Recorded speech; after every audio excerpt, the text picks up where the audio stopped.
ஒரு ஊர்ல தியானு ஒரு பொண்ணு இருந்தா. அவளுக்கு அவங்க மாமானா ரொம்ப பிடிக்கும். அவரு ஒரு நாள் தியா வீட்டுக்கு வந்தாரு.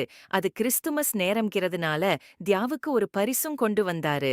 அவங்க மாமா அந்த பரிச வாங்குனா தியாவுக்கு ரொம்ப சந்தோஷம். வேக வேகமா அந்த பரிச பிரிச்சு பார்த்தா, அதுல ஒரு குட்டி பொம்மை இருந்துச்சு. அது நட்கிராக்கர் பொம்மை. அந்த பொம்மை குட்டியா இருந்தாலும் ரொம்ப அசிங்கமா இருந்துச்சு.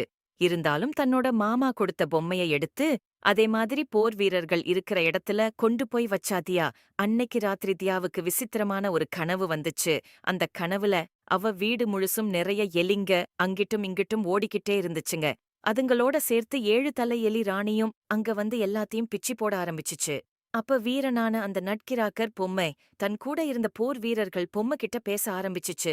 நண்பர்களே, நம்ம தியாவுக்கு ஆபத்து. வாங்க, எல்லாரும் சேர்ந்து அந்த எலிகளை அடித்து விரட்டுவோம்னு சொல்லுச்சு.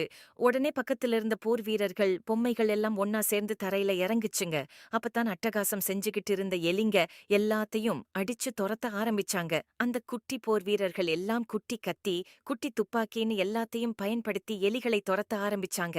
அப்பத்தான் எல்லா எலிகளும் சேர்ந்து நட்கிராக்கர் பொம்மைய தாக்க ஆரம்பிச்சுச்சுங்க.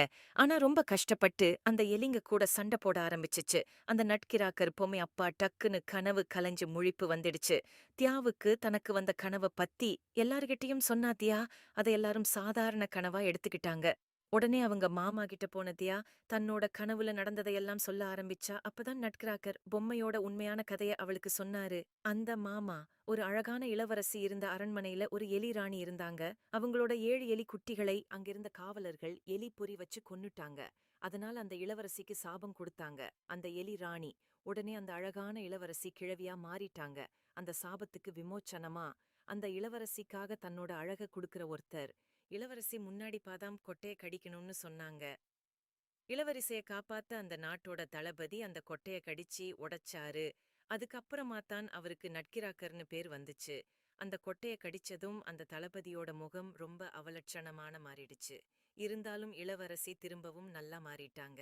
அதனால நல்ல குழந்தைகளுக்கு பாதுகாப்பா இருக்க நட்கிராக்கர் பொம்மைய பரிசா குடுக்கிறது வழக்கமா மாறிடுச்சு.